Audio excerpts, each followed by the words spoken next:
here's your host, Alex Garrett. All right. Well, I think it's fitting that the first show since the rebrand, ready for it? One Leg Up on Sports with Alex Garrett is, of course, Lou Terminello. And, this One Leg brand is carrying, you're helping carrying it. And you've become a consultant about the naming of these shows, Lou. I mean, people don't realize the behind the scenes work you're helping me with here. Well, it's my pleasure. And thanks for having me again. And great to be part of the Alexander the Great rebrand. That's for sure. Thank you so much. All right, One Leg Up on Sports, and that's going to mean we cover a lot of different things, sort of a wide variety, but I guess we can't ignore what happened with the second place in the conference Bucks today, firing their head coach. What's going on in Milwaukee? Why? And is this a Giannis call? I mean, is he in the ear of the management? What's going on here? Well, obviously in the NBA, your most important player always has ownership or management's ear.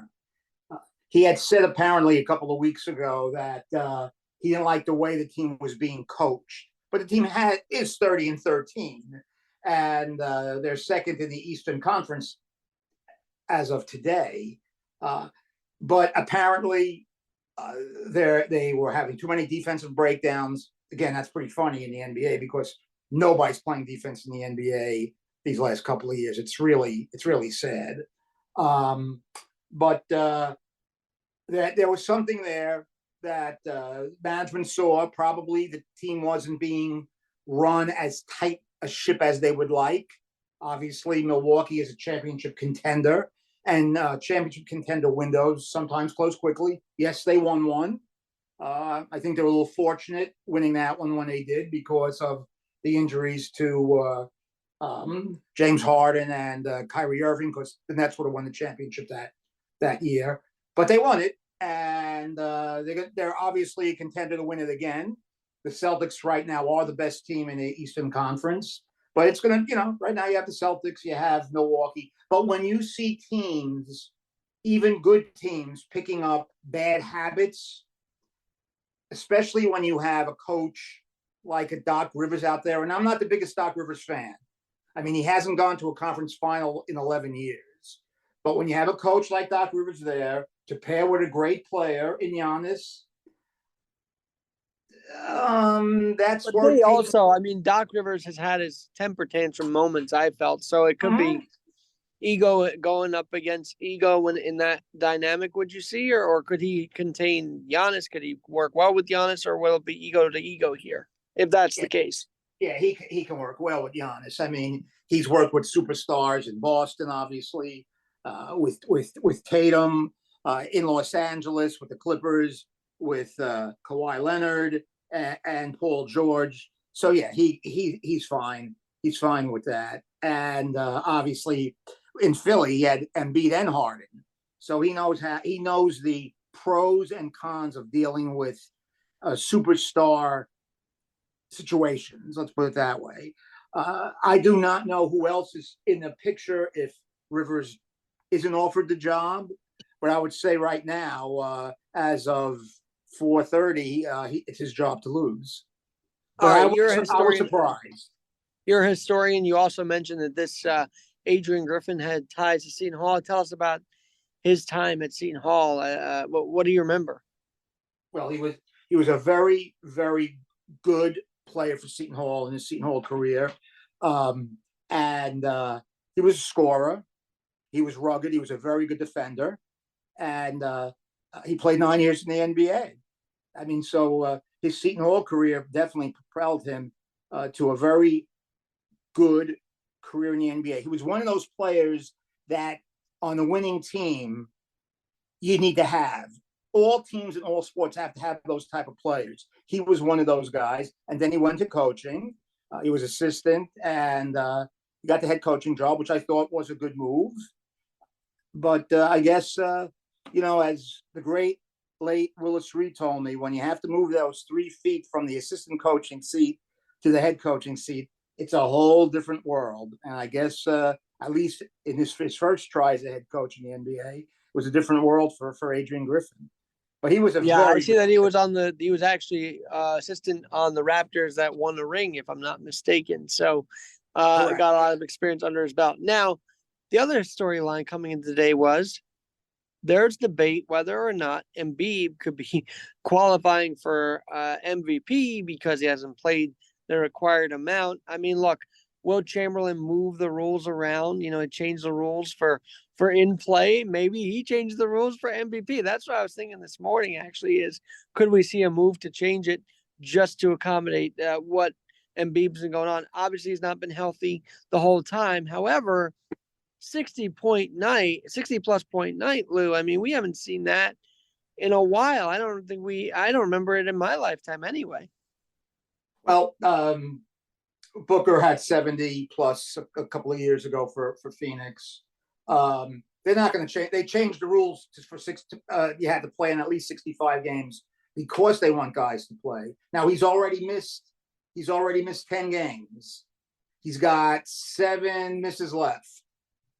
So the NBA is trying to get these guys to play more games. I see right now. I just saw that LeBron James, they say he has a bum ankle, is not playing tonight in a TNT game against the Crosstown Clippers. The league is trying to prevent this. You talk about Will Chamberlain. Will Chamberlain, 1 year in 61-62, played every second of every one of the 82 games. He actually averaged over 48 minutes a game because he played the overtimes. So I don't understand. It's a shame. It's embarrassing that they had to put this kind of rule in, so players would play. And the trouble is not only with the players doing it. This all came down from analytics, from management, and again, your playing customers are paying huge money for tickets in the NBA, and these guys aren't playing. Michael Jordan always played. He didn't miss. Well, I remember the NBA was on these guys for being, we're almost finding them for sitting certain stars and whatnot. There's been a whole controversy around that. And then I look around at the Western side and Karl Anthony Towns, also a 60 plus point night. I mean, not often you get that, but I think you've been saying it all along. This is where the game is going. These high scoring affairs will not end. They just will not. Well, Karl Anthony Towns last night with the 62 points. Minnesota's in first place in the conference, and they had a 15-point lead in the fourth quarter, and they blew a 15-point lead, and they lost by 3, 128 to 125 to the dreadful 9-31, now 10-31 Charlotte Hornets. Chris Fitch, their head coach, at the end of the game in his press conference, said that was a disgusting performance. I don't even think he mentioned Karl Anthony Towns' performance last night. He basically said it was embarrassing. We played no defense. We played immature basketball. We were more concerned about individual statistics than winning the game. I'm sure he congratulated Karl Anthony Towns in the locker room for his great game, but they were feeding him, trying to get him more points. They lost their way, and they probably figured no matter what, we could beat this bad Charlotte Hornets team. But as I've told you many times, even the bad teams, the teams that go 20-62, they play hard, whether it's the NBA, the NHL, Major League Baseball, the NFL. The guys out there are playing to win. And hopefully, for the Timberwolves' sake, this is their first chance going through the season being a real good team since the Kevin Garnett days. So that was smart by Chris Fitch last night to criticize his team in the post-game press conference for long-term success. Well, yeah, and we know in any sport you got to win those games because I don't know. I guess it's a cliche. Champion teams don't lose to the weak ones, right? We've kind of heard that our whole. Well, especially they were playing at Minnesota.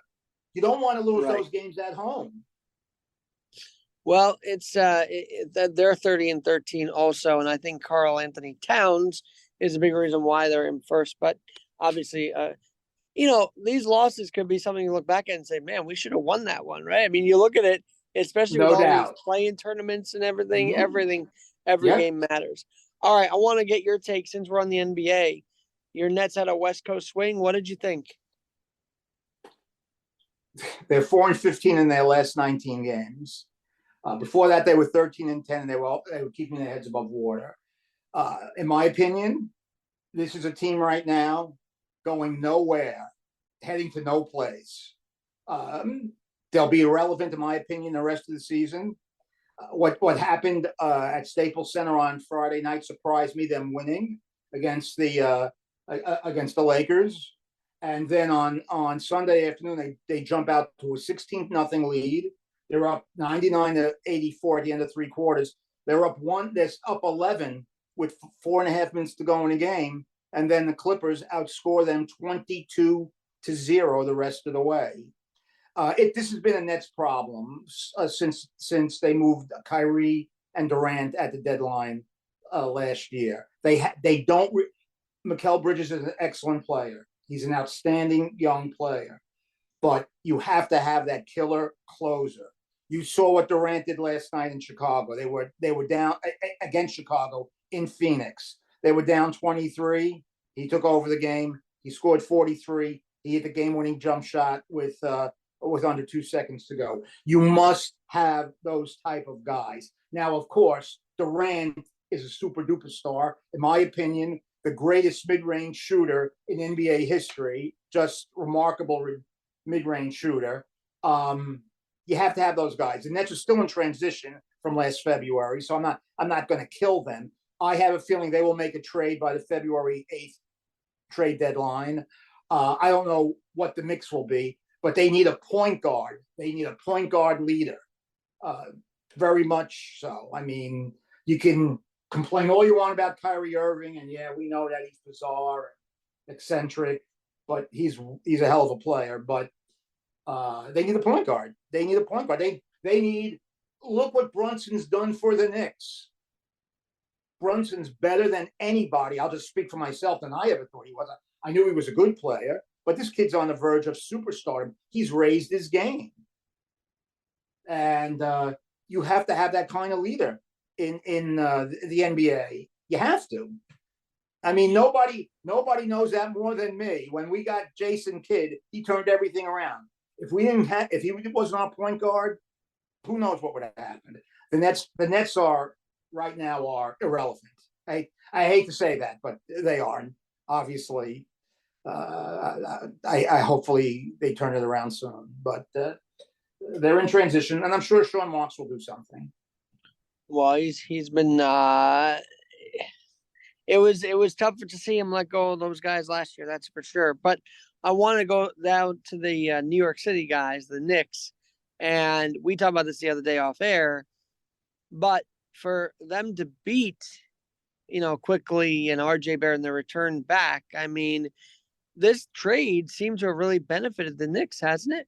No question. The Knicks roster was lopsided, and the trade has given them a more balanced roster. Barrett and Quickly, okay, they're nice players. They're not difference makers. The Knicks made a good trade, and I have a feeling they're going to make another trade before the February 8th trade deadline. You want to comment on the video tributes while we're on the NBA? I mean, I guess they showed them back at the Garden. Look, they had a couple of years here, but you're saying why, right? That's what you're asking. Well, again, and it's not like if this is not, and this is not a thing. This is not being critical of the Knicks. This is being critical of video tributes that are done by all teams in all sports, whether it's the Mets doing one for somebody last year, which was irrelevant. I remember. I think they might have. I don't even know if they did one for Scherzer when the Rangers came in. But if you Google just the NBA guys that had video tributes like the last 6 or 7 years, and again, they're not doing video tributes for LeBron James. They're doing video tributes for guys like Robert Covington. It's just ridiculous. They're devaluating video tributes. Patrick Ewing got a video tribute when he came back. Yes, he's arguably the first or second greatest Snick of all time. He was a fantastic player, and he never took load management. He played every game. It's, to me, video tributes should be for the greats of the great, or somebody that has done some kind of difference-making situation to help that team win. Lou, when you come back and visit, we'll have the sales area nice and lit up, and Lou Terminello tribute, pictures. Okay, we'll make sure you're on that big TV. Okay, Alex. Okay, I just think it devalues praising a great player who did so much for your franchise. Well, that is Terminello's take right there on that, and that's why we have him on, because he picks out the unique in the unique and things that not many people would even think about. I did want to get your take while we're still on the hardwood.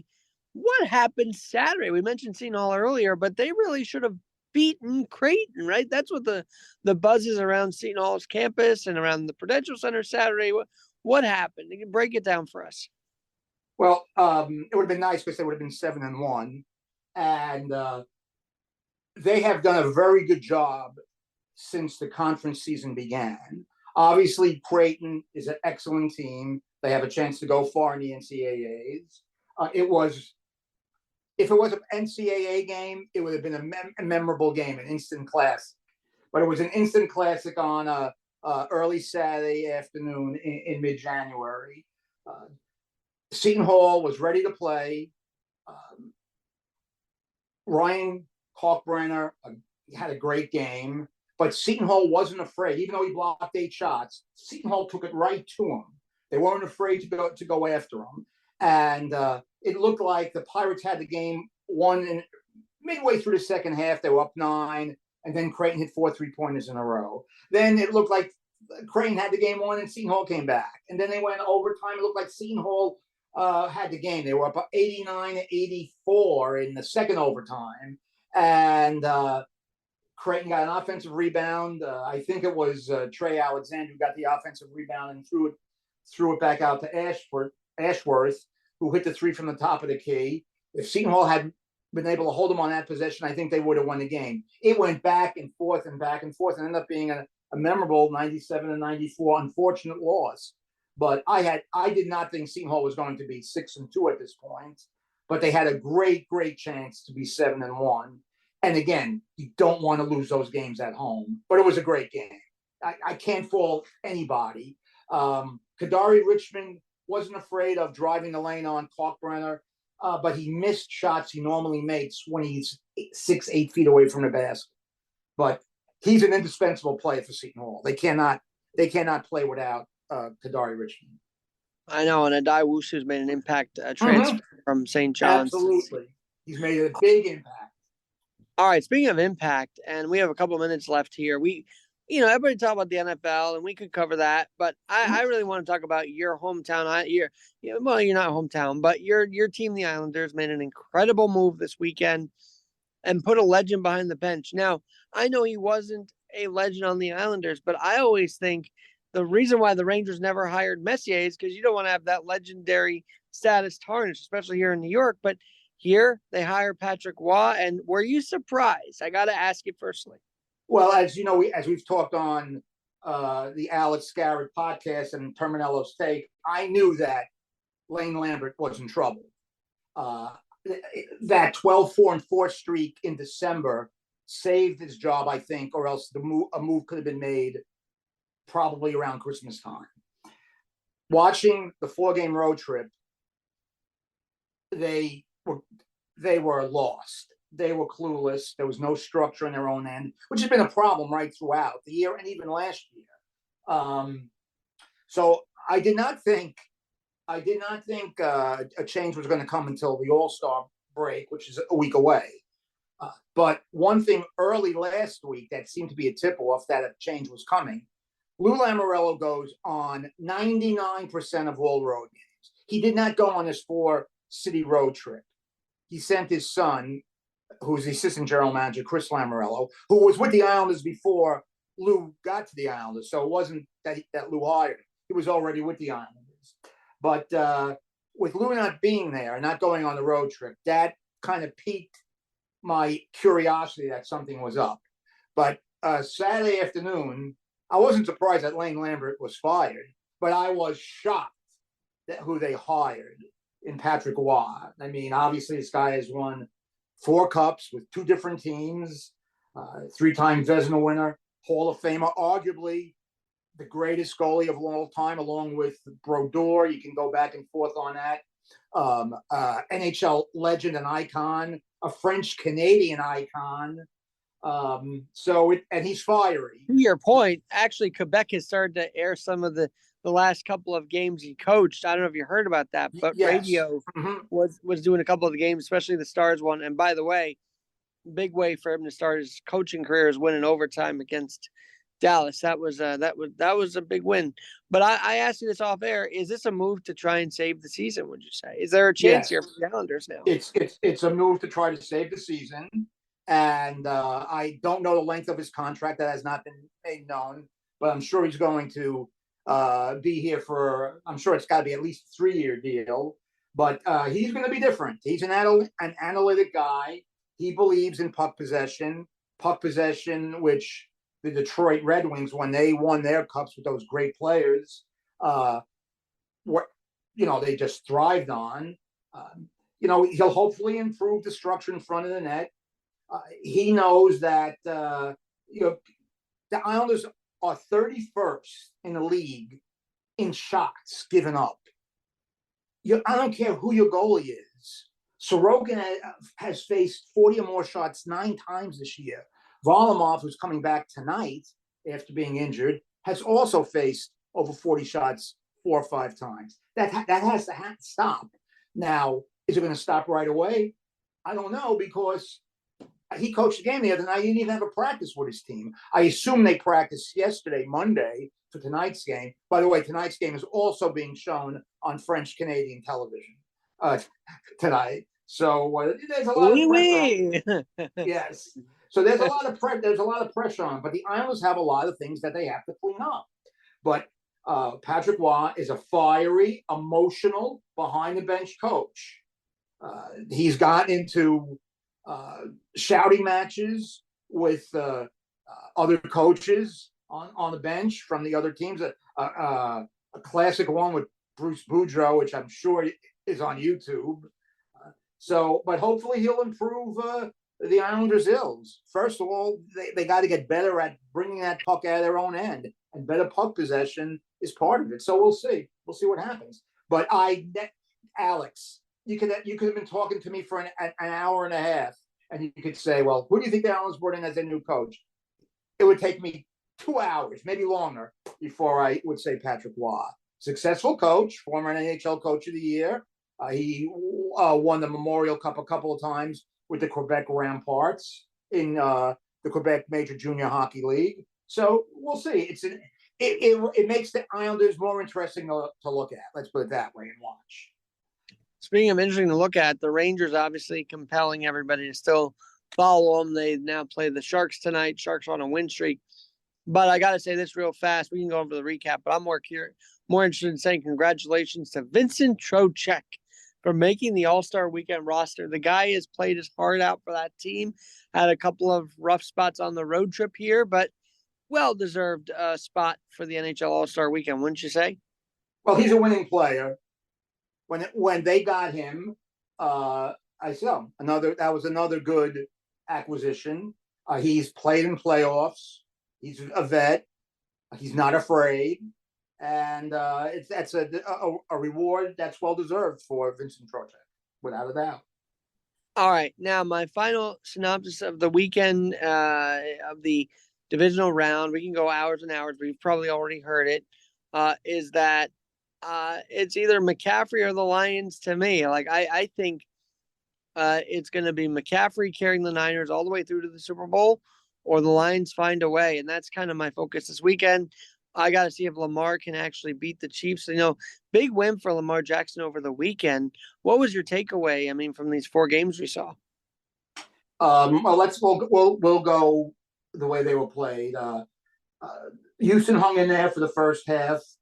They got their only touchdown. It was 10-10 at the half on the punt return. But C.J. Stroud and the offense really were held in check by a very, very aggressive and always good Raven defense. Lamar Jackson is playing the best he's ever played. He's improved his throwing motion. He's totally improved his all around game. They have very good receivers. They have good running backs. They have, we talk about Isaiah Pacheco in Kansas City, but who came from Rutgers. But Gus Edwards, who came from Rutgers, has been in the league 6 years and has been a terrific running back for the Ravens. Like I said to you last week, everything's laid out for them, for the Ravens to win. They will be playing. They'll be playing the Chiefs this week. I'll get to that in a second. I'll go quick here. Green Bay at San Francisco. It was an even game. 1 or 2 plays the other way. Green Bay could have been playing this weekend, and the game would have been in Detroit, which would have been interesting. But the stars for the 49ers at the end of the game came out in a terrible weather condition. The rain definitely had an effect on the game. McCaffrey is the best running back in the league. Kittle had some good yards after catch, and Purdy came through on that last drive. That being said, Deebo Samuel got hurt early in the game, and his health is a major concern. They need him healthy. Right now he's 50-50 to play Sunday, so that's something I got to keep an eye on. How quickly his left shoulder gets better. Knowing how the kind of competitor that Deebo Samuel is, and is one of the most unique difference-making players in the NFL. I have a feeling he's gonna give it a shot at least. I think I lean towards San Francisco playing at home, but Detroit has so many great offensive weapons, so many with St. Brown and Josh Reynolds and Sam Laporta and Gibbs and Goff. And Zach Ertz, is this possible that he's going to jump on this team? I mean, he's on the practice squad with the aim to get him on the NFC Championship game. Did you hear about that? Yes. And you know what the funny thing is? Now, again, you're much younger than me, but in the old days, and the NFL, this was a good rule change that the NFL made because so many guys get hurt. There were also deadlines where you had to be on the roster to play in the playoffs. And the most famous one is the 1965 tiebreaker between the Packers and the Colts for the Western Conference Championship, when the Colts had no quarterbacks left and they had to play Tom Maddie, a running back, at quarterback. But we could talk about that game for 20 minutes another time. But yeah, that's why, and that's a good rule. Obviously banged up. Zach Ertz is obviously a terrific player. If he gives them anything on Sunday, he could be a difference maker. So we'll see. On Sunday, you had Tampa and Detroit. I thought Tampa played very well. They played their heart out. Mayfield is terrific. He's got he's got nuts of steel. There's no other way to say it. He's a really, really tough competitor, and he gave the Lions all that they could give. It was just Detroit's time, and then of course in the game of the day, which I just saw a number, it drew almost 57 million people on Sunday night. The Kansas City and the Bills. The Bills going in knew that their chances of winning were not good, and you saw about how their strategy in the game. They were trying to keep the ball out of Mahomes' hand and away from their depleted defense. 7 or 8 guys were injured and not playing on the defense. Klein, who basically retired 20 days ago, was trying to cover Travis Kelce. And the Bills were successful. They ran the ball for 182 yards. They controlled the clock. They had 37 minutes of possession to Kansas City's 23, but they knew that was the only way they can win is if they controlled the possession. And their defensive unit was devastated, and you can't have a defensive unit devastated against the best player in the league in Patrick Mahomes, who again was outstanding on Sunday. I mean, Josh Allen off the charts great. The guy is a flat out great quarterback, great football player. There's not much more to say there. They had chances. They had a chance at the end, and Khalil Shakir he missed them. Allen did, which would have gotten him a little closer. He couldn't follow through. Chris Jones, the great Kansas City defensive end, was pushing the linebacker, the other lineman into Allen. But like I said, Mahomes was tremendous again. Even if they had scored there was still 1:43 left. Could that defense keep out Mahomes?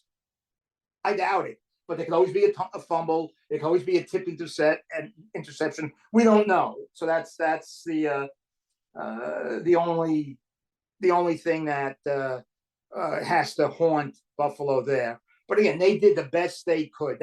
You saw how they were playing the game. They were trying to shorten the game, and they almost got away with it. It was 27-24. And, the kid missed a 44-yard field goal. So in tough weather, it's 25 degrees. So I'm not going to kill him. But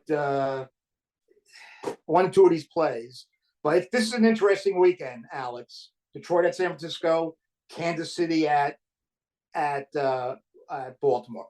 Baltimore in my opinion, has a better team right now than Kansas City. But I'm not going against Patrick Mahomes until somebody beats him.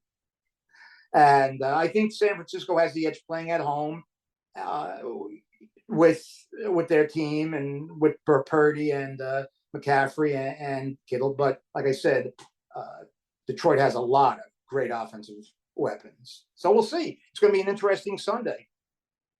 I think so. My only thought was Allen to Diggs. After that Diggs drop, I don't think Allen trusted him after that. Maybe you disagree. There were times where he was open and then Allen didn't go to him, which is really telling that drop really. Well, I might disagree with you on that. I don't know if Stefon Diggs, and we talked about this the other day. I don't know if he can get separation like the great difference-making receivers can. By the way, that ball that Allen threw in 20-degree weather, 60 yards in the air, that frozen rope.